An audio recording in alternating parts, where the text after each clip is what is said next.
El paso del tiempo es inexorable. Pero, ¿qué sucedería si pudiésemos recuperar la frescura de la juventud? En esta oportunidad les compartimos un relato de Nathaniel Hawthorne, publicado por primera vez en la antología Twice Told Tales en 1837. Con ustedes, el experimento del Dr. Heidegger.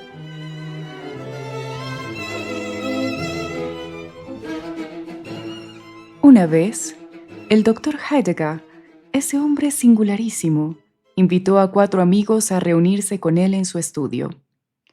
Había 3 caballeros de barba blanca, el señor Medbourne, el coronel Killigrew y el señor Gascoigne, y una mujer marchita que respondía por viuda Wycherley. Todas eran criaturas melancólicas de edad, con vidas desafortunadas, cuya mayor desgracia radicaba en no haberse mudado hacía tiempo a la tumba.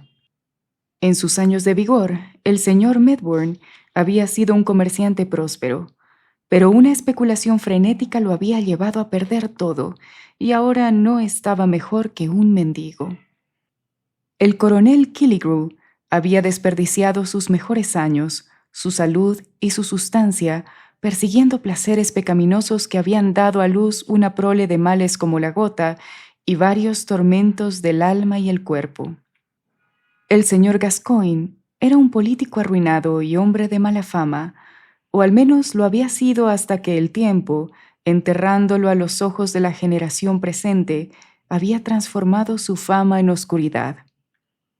En cuanto a la viuda Wycherley, la tradición nos cuenta que en su tiempo había sido una beldad, pero hacía ya largos años que vivía en reclusión profunda a causa de ciertos escándalos que habían despertado prejuicios en la aristocracia de la ciudad. Es digna de mencionarse la circunstancia de que antaño los 3 caballeros habían amado a la viuda y habían estado en su momento al borde de degollarse entre ellos por su causa. Por último, antes de proseguir, me limitaré a señalar que en ocasiones se consideraba al Dr. Heidegger y a sus visitantes un poquito fuera de sus cabales, como no pocas veces sucede con los ancianos cuando los aquejan angustias presentes o recuerdos penosos. «Viejos y queridos amigos», dijo el Dr. Heidegger, indicándoles que se sentaran. «Deseo pediros ayuda en uno de los pequeños experimentos con que me entretengo aquí en mi estudio». Si las historias que se cuentan fueran ciertas, el estudio del Dr. Heidegger debía de ser un lugar bien curioso. Era una estancia con poca luz, anticuada, festoneada de telarañas y polvorienta. Cubrían las paredes varias bibliotecas de roble. Hileras de gigantescos volúmenes en folio ocupaban los estantes inferiores y pequeños duodécimos encuadernados en pergamino atestaban los más altos. En la biblioteca central había un busto de bronce de Hipócrates con el cual, según algunas autoridades, el Dr. Heidegger acostumbraba a mantener consultas sobre los casos difíciles de su práctica. En el rincón más oscuro se alzaba un armario de roble estrecho y alto, por cuya puerta entreabierta aparecía sospechosamente un esqueleto. Entre 2 de las estanterías colgaba un espejo que presentaba una superficie elevada y sucia dentro de un deslustrado marco dorado. Una de las muchas fábulas maravillosas que se contaban de aquel espejo era que en él moraban los espíritus de los pacientes muertos del doctor, que le clavaban los ojos en cuanto se volvía hacia allí.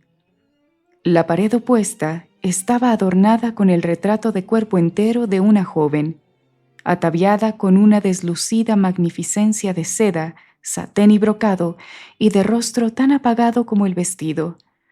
Más de medio siglo antes, el Dr. Heidegger había estado a punto de casarse con aquella joven, pero, afectada de un desorden leve, había ingerido uno de los preparados de su novio y había muerto el día de la boda. Queda por mencionar la curiosidad más llamativa del estudio: un macizo volumen en folio, encuadernado en cuero negro, con grandes broches de plata. El lomo no estaba escrito y nadie sabría decir cómo se titulaba el libro, pero era bien conocido que se trataba de un libro de magia, y una vez, al alzarlo la criada solo para quitarle el polvo, El esqueleto del armario había traqueteado, el retrato de la joven había adelantado un pie y varias figuras espectrales habían espiado desde el espejo, mientras Hipócrates, frunciendo el ceño de bronce, decía: «Abstente». Tal era el estudio del doctor Heidegger. La tarde de verano de nuestra historia ocupaba el centro una mesita redonda, negra como el ébano, con un jarrón de cristal biselado de bella forma y artesanía compleja.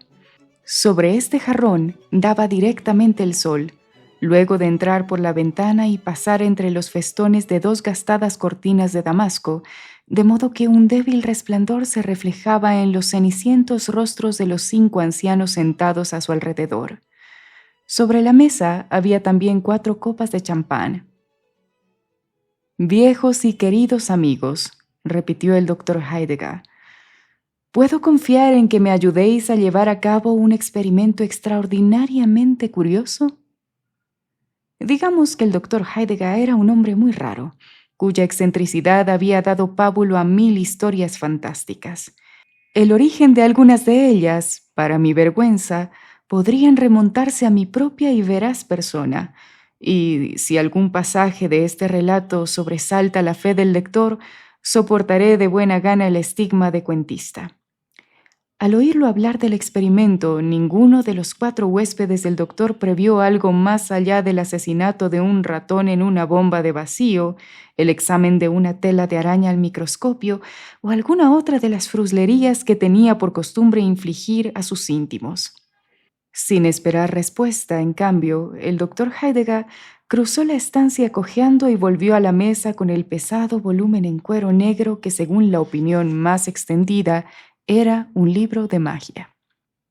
Abrió los broches de plata, luego el volumen, y de entre las páginas sacó una rosa, o lo que había sido una rosa, porque las hojas verdes y los pétalos rojos habían cobrado un matiz marrón, y entre las manos del doctor parecían a punto de deshacerse en polvo.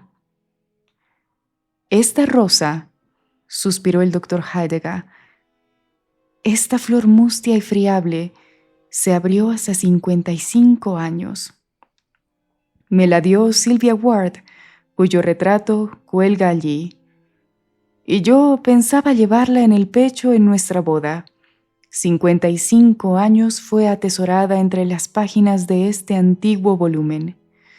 Pues bien, ¿creéis posible que esta rosa de medio siglo vuelva a vivir?» «Tonterías», dijo la viuda Wycherley sacudiendo malhumoradamente la cabeza. «Lo mismo daría preguntarnos si puede rejuvenecer la cara de una vieja arrugada». «Ved», respondió el doctor Heidegger. Destapó el jarrón y echó la rosa marchita en el agua que contenía. Al principio se mantuvo leve en la superficie sin dar la impresión de que la rosa absorbiera humedad.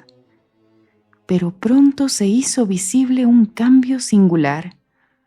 Los pétalos aplastados y secos se agitaron y fueron cobrando un matiz carmesí, como si despertasen de un letargo.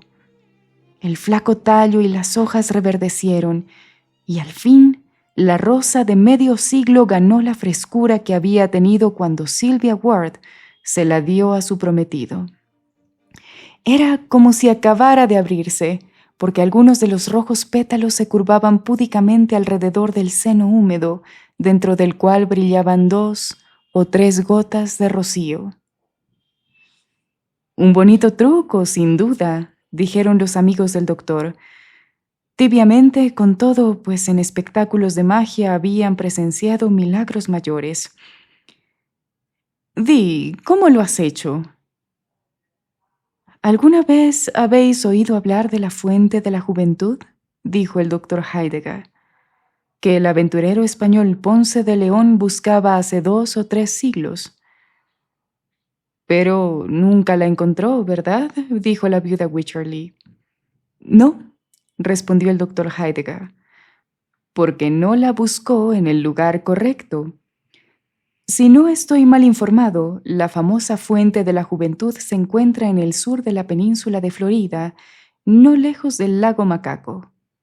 Está a la sombra de varias magnolias gigantes que, gracias a las virtudes de esa agua maravillosa, se han mantenido frescas como violetas a lo largo de innumerables siglos.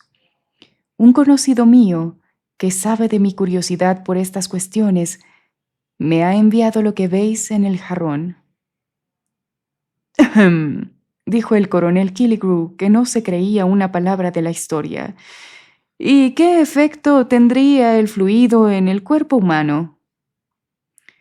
«Lo juzgarás por ti mismo, querido coronel», replicó el doctor Heidegger. «Y, respetados amigos, estáis todos invitados a tomar la cantidad necesaria para restaurar el esplendor de vuestra juventud. Por mi parte, con el trabajo que me ha dado envejecer, no tengo prisa por volver a ser joven. Por eso, con vuestro permiso, me limitaré a observar cómo se desarrolla el experimento».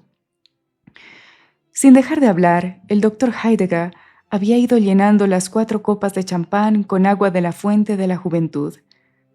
Al parecer, estaba impregnada de un gas, pues del fondo de las copas subían continuas burbujitas que estallaban en la superficie en rocío plateado.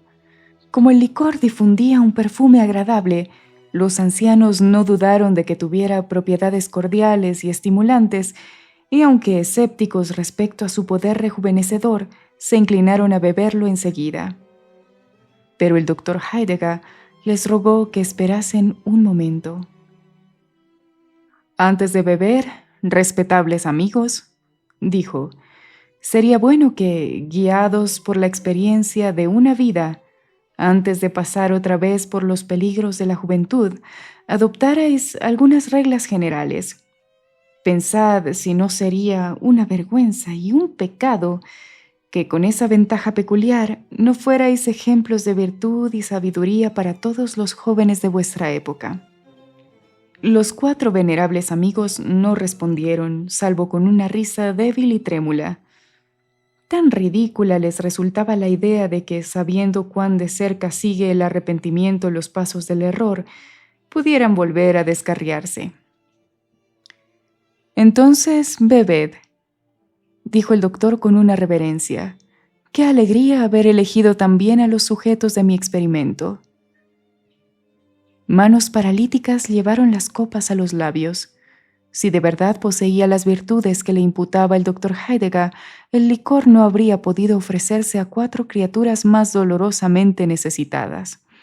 Parecía como si nunca hubiesen conocido la juventud o el placer, como si hubiesen nacido de una naturaleza chocha, criaturas siempre grises, decrépitas, sin savia, que se encorvaban ahora alrededor de la mesa, sin vida siquiera en el alma y el cuerpo, para que la perspectiva de volver a ser jóvenes las animara. Bebieron el agua y dejaron las copas. Por cierto que en el aspecto del grupo hubo una mejora casi inmediata, no muy diferente de la que habría producido la suma de una copa de vino generoso y el impacto alegre de un rayo de sol. En vez del color ceniciento y cadavérico, había en las mejillas una efusión saludable. Se miraron entre sí e imaginaron que, realmente, cierta potencia mágica había empezado a borrar las tristes inscripciones que, desde hacía tanto, el Padre Tiempo les venía grabando en las caras. Sintiéndose casi una mujer otra vez, la viuda Wycherley se arregló el sombrero. «Danos más de esta agua fabulosa», clamaron ansiosos. «Somos más jóvenes, pero todavía demasiado viejos. ¡Aprisa! ¡Danos más!». «Paciencia, paciencia», dijo el doctor Heidegger, que observaba el experimento con desapego filosófico. «Lleváis mucho tiempo envejeciendo. Bien podéis conformaros con rejuvenecer en media hora. Pero el agua está a vuestra disposición». Volvió a llenar las copas con el licor de la juventud, del cual quedaba bastante para devolver a la mitad de los valetudinarios de la ciudad a la edad de sus nietos. Mientras las burbujas aún chispeaban en los bordes, los 4 invitados arrebataron las copas de la mesa y se bebieron los respectivos contenidos de un solo trago. Que no fuera un engaño, con solo pasar por la garganta el trago parecía obrar un cambio en todo el sistema. Se les despejaron y abrillantaron los ojos.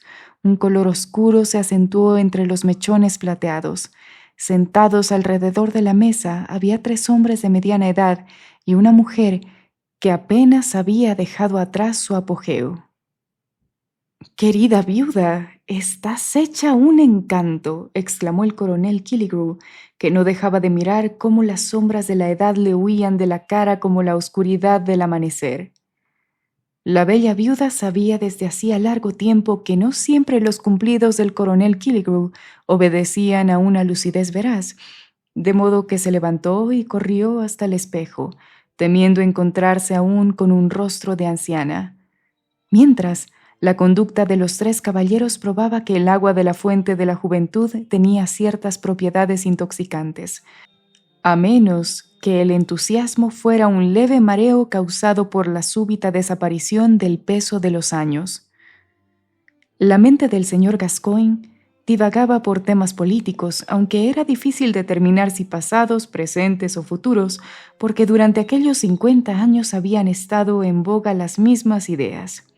Ora disparaba sentencias a voz en cuello sobre el patriotismo, la gloria nacional y los derechos del pueblo, ora murmuraba alguna cuestión peligrosa en un susurro sesgado y dudoso, con tal cautela que ni su propia conciencia lograba hacerse con el secreto.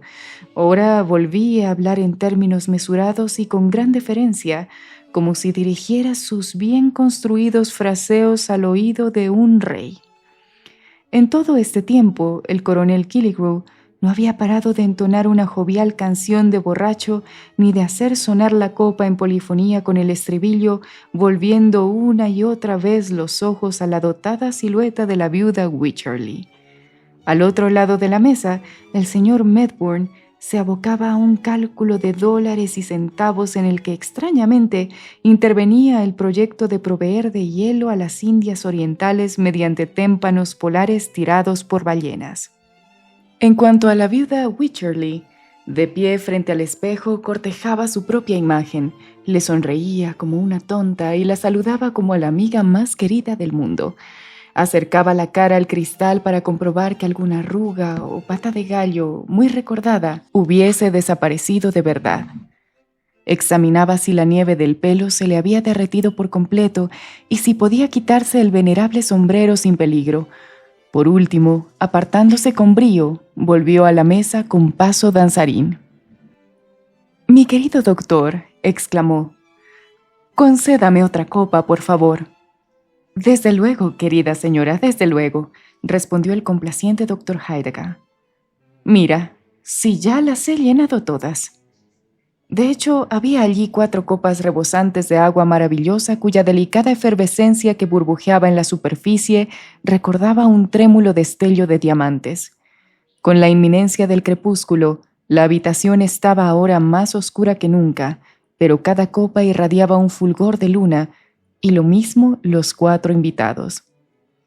También la venerable figura del doctor, que ocupaba un sillón de roble de alto respaldo y complejo labrado, con un aspecto digno que habría sentado bien al padre tiempo, cuyo poder nadie, salvo aquel grupo de afortunados, había puesto nunca en entredicho. La expresión del misterioso rostro del doctor era tal que, mientras bebían el tercer trago de la fuente de la juventud, los otros no dejaron de mirarlo con temor. Pero al momento siguiente se les disparó por las venas el borbotón excitante de la vida joven. Estaban en el feliz apogeo de la vida. Si recordaban la vejez, con su recua miserable de preocupaciones, penas y enfermedades, era sólo como un sueño inquietante del que acababan de despertar con júbilo. La pátina fresca del alma, perdida tan pronto, sin la cual las sucesivas escenas del mundo solo habían sido una galería de cuadros opacos, volvía a aureolar de encanto todos sus proyectos. Se sentían como seres recién creados en un universo nuevo. «¡Somos jóvenes! ¡Somos jóvenes!», gritaban exultantes. Como la edad extrema, la juventud había borrado las marcadas características de la vida adulta y las había asimilado todas. Eran un grupo de jovenzuelos alegres, casi enloquecidos por la exuberancia parrandera de sus años. El aspecto más particular de su alegría era un impulso de burlarse de las dolencias y la decrepitud de las que habían sido víctimas hasta hacía muy poco. Se reían estruendosamente de sus ropas anticuadas, de las levitas de faldones anchos y los chalecos con solapa de los varones, y del viejo sombrero y el vestido de la muchacha en sazón. Uno cojeaba por la sala como un abuelo gotoso. Otro se había montado unas gafas en la nariz y fingía escrutar las páginas del libro de magia. El tercero, sentado en un sillón, pugnaba por imitar la venerable gravedad del doctor Heidegger. Luego, echaron todos a gritar de júbilo y se pusieron a saltar por la habitación. La viuda Wycherley, si cabía llamar viuda a una damisela tan fresca, se subió al sillón del doctor con una traviesa expresión divertida en la cara sonrosada. «Anda, doctor, almita vieja», exclamó. «Levántate a bailar conmigo». Y a los cuatro se les redobló la risa al pensar en la extraña imagen que daría el pobre anciano. «Te ruego que me disculpes», respondió el doctor en voz baja. «Soy viejo, tengo reuma, y para mí los días de bailar hace mucho que han pasado. Pero cualquiera de estos jóvenes se alegrará de tener una compañera tan guapa». «Baila conmigo, Clara», la invitó el coronel Killigrew. «No, no, hará pareja conmigo», gritó el señor Gascoigne. «A mí me prometió la mano hace 50 años», exclamó el señor Medbourne. Se reunieron los tres en torno a ella. Uno le aferró apasionadamente las manos, otro le rodeó la cintura con un brazo, el otro hundió la palma en los relucientes rizos que se le amontonaban bajo el sombrero. Ruborizada, jadeante, resistiéndose, regañando, todas risas, abanicando por turno cada rostro con su aliento tibio, por mucho que luchara por soltarse, seguía atrapada en el triple abrazo. Era el retrato más vivaz jamás visto de la rivalidad juvenil por el premio de una belleza cautivante. Sin embargo, se dice que el espejo, por una rara ilusión debida a la oscuridad del lugar, reflejaba las viejas, declinantes figuras de los tres abuelos compitiendo ridículamente por la descarnada fealdad de una abuela achacosa. Pero eran jóvenes. La prueba era el ardor de sus pasiones, inflamados hasta la locura por la coquetería de la viuda, muchacha que no concedía sus favores ni los negaba. Los tres rivales empezaron a intercambiar miradas amenazantes. Sin soltar el hermoso premio, se echaron ferozmente cada uno a la garganta del otro. Con la violencia de la lucha, cayó la mesa y el jarrón se hizo añicos. Un arroyo brillante de preciosa agua de la juventud corrió por el suelo y mojó las alas a una mariposa que, habiendo envejecido al final del verano, había aterrizado allí para morir. El insecto aleteó ligeramente por la estancia y se posó en la nevada cabeza del doctor Heidegger. «Vamos, caballeros, vamos. Calma, Madame Wycherley», dijo el doctor. «Debo protestar seriamente contra este tumulto». Quedaron los cuatro inmóviles y se echaron a temblar, pues parecía como si el patriarca tiempo los estuviera llamando a volver de la juventud soleada al helado y sombrío valle de los años. Miraron al anciano anfitrión. Sentado en el sillón labrado sostenía la rosa de medio siglo que había rescatado de los fragmentos del jarrón. A un gesto de su mano, los cuatro alborotadores volvieron a sentarse. Tanto más de buena gana porque, por jóvenes que fuesen, la violenta expansión los había cansado. «La rosa de mi pobre Silvia», exclamó el doctor Heidegger sosteniéndola a la luz de las nubes del ocaso. «Parece que ya se agosta de nuevo». Y así era. Bajo la mirada del grupo, la flor siguió ajándose hasta quedar tan seca y tan frágil como cuando el doctor la había arrojado al jarrón. Él sacudió las pocas gotas de rocío que aún se aferraban a los pétalos. «La quiero tanto así como en la frescura», comentó, llevándose la marchita rosa a los labios marchitos. Mientras hablaba, la mariposa batió las alas en su cabeza cana y cayó al suelo. Los invitados volvieron a temblar. Poco a poco se apoderaba de ellos una extraña frialdad. No sabían si de cuerpo o de espíritu. Se miraron entre sí e imaginaron que cada momento fugaz les birlaba un encanto y dejaba un pliegue profundo donde antes no había nada. ¿Era una ilusión?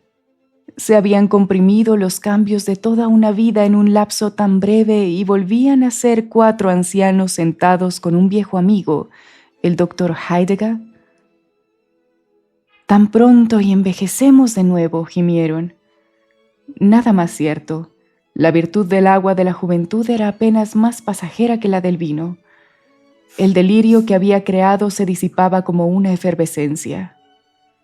Sí, eran viejos otra vez. En un arrebato tembloroso que la mostró mujer todavía, la viuda enlazó las manos nudosas ante su cara y ya que no podía conservar la belleza, deseó que bajaran la tapa de su ataúd. Sí, amigos, volvéis a ser viejos, dijo el doctor Heidegger, y el agua de la juventud derrochada en el suelo. Pero bueno, no lo lamentéis, porque yo no me agacharía a mojarme los labios en la fuente ni aunque brotara en mi umbral. No, ni aunque el delirio durase años en vez de momentos. Esta lección me habéis enseñado. Pero los 4 amigos del doctor no habían aprendido la lección. Allí mismo decidieron peregrinar a Florida y beber mañana, tarde y noche de la fuente de la juventud. El fin.